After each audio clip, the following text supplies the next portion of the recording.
Bruno Garcia, do canal JTF Aulas, e hoje a gente tem um convidado especial aqui. A gente está com o Maurício Narutes, trompetista, formado pela Universidade de São Paulo, foi aluno do Sérgio Cascapeira, do Gilberto Siqueira, Reginaldo Farias e tal. E ele é um dos maiores colecionadores de bocais aqui no Brasil, talvez até do mundo, né?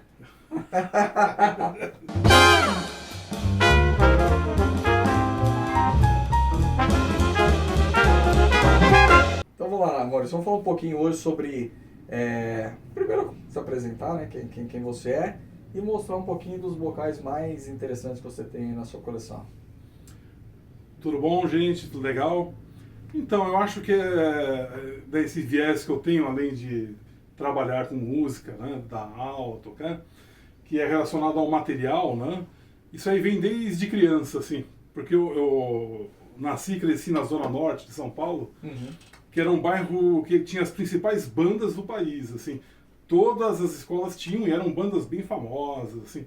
Na época dos concursos de bandas, né, as campeãs ficavam na Zona Norte, né? Sim. E eu comecei no Colégio Consolata, que tinha uma fanfarra que tinha 200 integrantes. Caramba. Tinha muito instrumento. E eu, garoto, né, criança, né? Então, depois dos ensaios, eu sempre ajudava o professor a arrumar o instrumental. E era um monte de instrumento, um monte de bocal, né?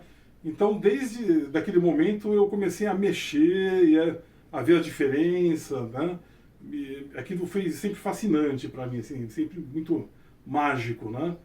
E acompanhou até hoje, assim, né? Essa ideia, então, primeiro de conhecer, de mexer nos instrumentos, ia com ele para fazer manutenção, ia nas oficinas que tinham, né? E naquela época você tinha um pessoal bem de fábricas antigas, assim, a maioria de italianos, assim, gente que às vezes venham de fora mesmo. Então tinha um pessoal que mexia bem em instrumentos, assim, né? Tinha uma técnica, né? Um conhecimento. Então eu vi tudo isso aí, né? Acontecer e depois fui transferindo, né? Fui estudando, né? Entrei em orquestra, faculdade, tudo, mas eu continuei pesquisando material e adquirindo para conhecer, para poder até orientar os alunos, assim. Sim, e sua época de estudante, você estudou com quem? Como que foi? Então, comecei nessa fanfarra, depois eu já fui para a banda do Colégio Jardim de São Paulo, que foi uma banda que marcou a época, assim, né?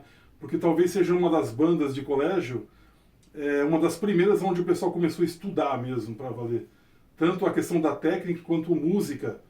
A maestrina da banda era uma baita musicista, que era a Cristina. Ela já tinha feito mestrado na USP na década de 70, imagina, a mulher. Ela era aluna do Eleazar de Carvalho. Sim. Tinha ganho bolsa para a Alemanha, então ela conhecia muito de música. E ela fazia todos os arranjos da banda, tirava tudo de ouvido, assim, super capaz, né? Então ali já desenvolveu bastante, porque eu tinha amigos que faziam aulas com, por exemplo, com o Reginaldo Farias, né, que era o Marquinhos, que é bem conhecido no meio de banda, né? Muita gente começou... é o meu primeiro professor. Muita gente começou com o Marquinhos, né? E o Marquinhos me passava muita coisa que ele via com o Reginaldo.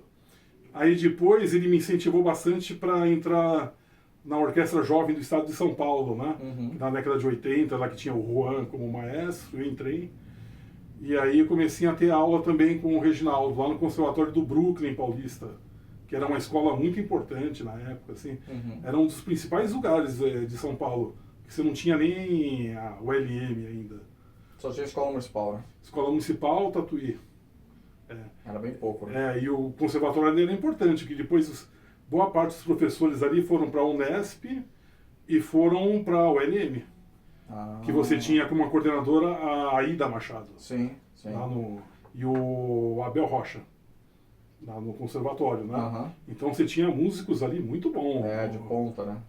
Ali no... Imagina, depois eu fui fazer aula com ele na USP, mas você tinha o Ailton Escobar, que era um baita de um maestro e compositor. Era professor lá no conservatório, né? E aí, então, fiz aula e me aproximei do pessoal da estadual, né? Então também o Gilberto começou a dar aula na Orquestra Jovem, de naipe pra gente, né? Sobre repertório orquestral. Sempre ia nos festivais, tinha sempre muito festival de Tatuí, de verão. Sempre ia em Campos do Jordão, né? O Nailson vinha também, então sempre... Tinha um rodízio de formações. Ia atrás desses professores, sempre ia para Campos e para Tatuí, né? E aí eu entrei no final ali de 80 para 90 na USP, com Cascapeira. O Cascapeira foi meu professor também, o Sérgio.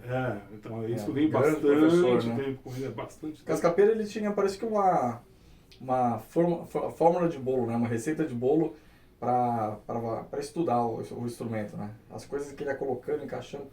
O Cascapeira, ele foi até, vamos dizer assim, obrigado pelo professor dele, o Cardoso, a mudar o jeito de tocar. Porque ele tocava bem, né, com desenvoltura, mas não tinha tanto equilíbrio, som, afinação, emissão. E o Cardoso meio que exigiu isso dele. Então ele conseguiu um som mais neutro, assim, que para se tocar em conjunto e a afinação é fantástico, né? Se tocar numa orquestra sinfônica. Ele era super afinado, né? Porque você ter um som muito personalizado num naipe é complicado, né? Então ele se colocava muito bem. Assim, eu nunca vi o Cascapeira tocar mal. E nem tocar desafinado, nunca. Ou com um som meio torto, sabe? Dizer que nunca, assim. Sempre perfeito a colocação do som. Né? Verdade. E falando dos bocais, quantos bocais você chegou a ter na sua vida? Olha, no total uns 800 bocais por aí. 800? Mas aí, né, tem bocais que eu fui trocando. Eu fiquei agora com uns 80 ou 100. Tá uma questão de né, e aí chega uma hora também e fala, não, chega, né, já deu. já serviu para, lógico, né, não usei todos os bocais, né? Mas assim, para conhecer, né, para saber qual é a ideia, porque tem, né, principalmente antes você tinha a ideia de cada fabricante, então você vê o catálogo, mas às vezes é muita informação vaga, né? Da cabeça do cara, né? O que ele diz que é um som compacto, o que é um som cheio, né? Aí você vai entender depois, pegando, né, o bocal, experimentando, né? Então eu queria conhecer isso para mim mesmo e para passar para alunos, sentir essa necessidade. Então gastei uma grana, né? Assim, com certeza, com certeza. Um bom dinheiro, né? Mas hoje você trouxe alguns bocais diferentes aí pra gente, alguns nem tão diferentes, mas curiosos. Então vamos começar a mostrar, vamos mostrar só alguns aí, porque tem bastante bocal. Eu acho que mostrar uns bocais que... Tem coisa que não é realmente novidade. Eu já tive até mais bocal raro, assim, que eu me desfiz, né? Mas são bocais que eu acho que são... difícil de encontrar hoje a ideia. Hoje a ideia dos bocais às vezes é meio parecida, né? Caiu tudo no mesmo mundo. Uma mesmice, né? É que nem, né, Bá-37, né? A maioria dos instrumentos copiam o Bá-37, né? Difícil um padrão bem diferente daquilo, né? É que nem carro, né? Você os carros são todos parecidos, né? Todas as marcas estão igual. Né? Cada modelo de carro é igual de marca para marca, né? Tá meio assim tudo, né? Então, os bocais que eu destaquei aqui são bocais que eram diferentes, que tem realmente um design diferente, um som diferente. O que eu considero o mais legal que eu tenho de todos e que eu mais gosto é esse Giardinelli, né? O Giardinelli Nova York, né? E o Giardinelli é interessante porque ele fazia duas linhas de bocal, uma que tem a ver com a antiguidade mesmo, né? Aquele trompete mais original do século XIX, né? Quando ganha os pistões, né? A mecânica, que é tudo mais voltado para algo parecido com a trompa, né? Um bocal mais fundo, um backbore mais estreito, né? Um caninho mais estreito, né? E ele também faz os bocais mais modernos, mais redondos, que dão mais impacto, né? No ar, no fundo do bocal, que, né, dá mais articulação, mais projeção, mais brilho, né?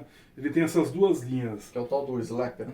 Que é o slap, né? Que a Moretti usa. Que é o S invertido, né? Você vem, aí ele inverte, né? Ele faz o S, né? O desenho do copo.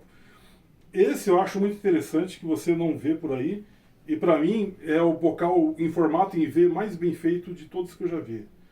Na minha opinião, quem dominou esse tipo de bocal é a Giardinelli. Sim. Que inclusive, não é à toa, fazia bocais incríveis para trompa. Né, que é uma ideia do bocal de trompa, né? O bocal Giardinelli de trompa é famosíssimo, né?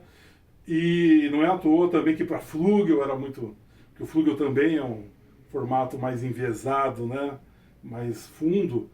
E esse bocal, eu sempre fui atrás dele, porque quando eu comecei a tocar, eu tive a orientação de um cara que manjava muito de instrumento de bocal. Ele tocava, ele era torneiro mecânico. Então ele sabia mexer realmente muito bem, ele dava dicas. Ele sempre falava, não, o trompete em si bemol que tem um som bonito mesmo assim, o Selmer e o Rhodes. Eu acho que ele não estava errado, ele tinha esses instrumentos, eram instrumentos incríveis mesmo. Sim. E ele me indicou para usar um bocal Bá 6, que não é em V, mas ele é mais neutro, né? Ele não tem esse slap, né? Ele é mais, assim, ele cai mais... é mais fundo, mas ele não tem uma curva tão variada. Sim. Né? E depois, tendo aula com o pessoal da estadual, eu fui meio que levado a ter que usar bocal grande, né? Um C, que para mim nunca funcionou. Aquele 6 era muito bom. E tendo aula com um Cascapeira, e a gente fez várias tentativas, e ele fez aula com Cardoso, que era um uruguaio que estudou em Boston e que viveu depois aqui bastante tempo em Buenos Aires, né? E era um super trompetista, mas ele, até os 40 e poucos anos de idade, ele tinha muita dificuldade de tocar, ele não tocava bem. E aí ele foi fazer aula com o Voisin, né? E aí ele acertou tanto o instrumento, ele usava aquele famoso trompete em dó e em ré, né? E ele acertou o bocal também, então ele usava um bocal Jardinelli em V. Né? E a partir disso ele deu um salto enorme, assim. Encontrou... e aí a gente o Cascapeira tinha uma cópia desse bocal, da Jardinelli, que o Cardoso tinha. E para mim funcionava assim muito bem. Agora o duro era achar esse bocal. Eu demorei 17 anos para achar esse bocal. Até que um dia eu consegui comprar ele num lance do eBay, assim, mas demorou 17 anos. Caramba! Que é um Jardinelli 3VM. E o interessante desse bocal é que ele é um jogo, né? Ele vem com vários canos. Esse é o cano 2, que é mais estreito. O copo também sai, que no caso desse é um V médio, né? 3VM. E ele vem com um mais fundo, que é o V, que daí é para um som mais quente mesmo, com um trompete de rotor, ou até uma balada, né? E você ainda tem essa borda, e eu tenho uma borda flat. Também é uma borda reta, então você consegue ter uma variedade interessante para experimentar e ver o que funciona melhor, né? Então eu indicaria esse bocal aqui, que é a ideia antiga de algo meio parecido com um bocal de trompa. Então ele é um V, e aqui um cano mais estreito, que retém... dá um pouco mais de resistência. Mas ao mesmo tempo é muito confortável, né? E o que eu acho que é incrível no bocal V da Jardinelli é que a borda, e aí não é um V reto que muita gente faz. Porque se você entra na borda e aí vem um V reto, aqui você não tem espaço para o lábio. Então, apesar do bocal ser fundo, ele aperta o lábio. Então ele entra, ele tem um espaço, e aí ele desce um V com barriga. E ainda tem um afunilamento até chegar a menor parte do furo, entendeu? Entendi. Então ele vai escoando assim. Escoa, até chegar... E você sente isso, essa progressão quando você sopra. Tem aquela chegada rápida. Não é nem direto ou nem perdido. Né? Que você tem que soprar pra caramba pra ele ser forçado a achar o furo, né? Então, esse bocal é um bocal que eu... Vamos ver como ele soa. Acho interessante, assim.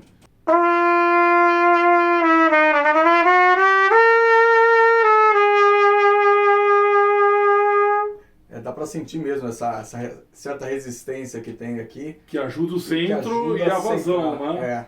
É uma vazão tranquila, né? Não é nem de mais e nem de menos, ele tá no ponto. E esse bocal, né, o Jardinelli, ele tem os números são diferentes do Bá, né? Então, o 3 é equivalente a 1,5, 1,4 da Bá. O 7 é equivalente a 1,5, então é tudo maior. Entendi. Esse aí, então, é equivalente a mais ou menos um quarto C, só que ele não é aberto tão redondo como um quarto C da Bá. Ele é afunilado, então você sente ele menor na boca, com o conforto de um quarto C. Entendi. Mas né, o preenchimento ali do ar é menor, né? Então ele otimiza mais o sopro, mantendo muito conforto. Sim. E esse bocal você não encontra mais, né? Raridades aqui, ó. Esse bocal, e eu acho o som dele muito, muito legal. Maravilha. Próximo.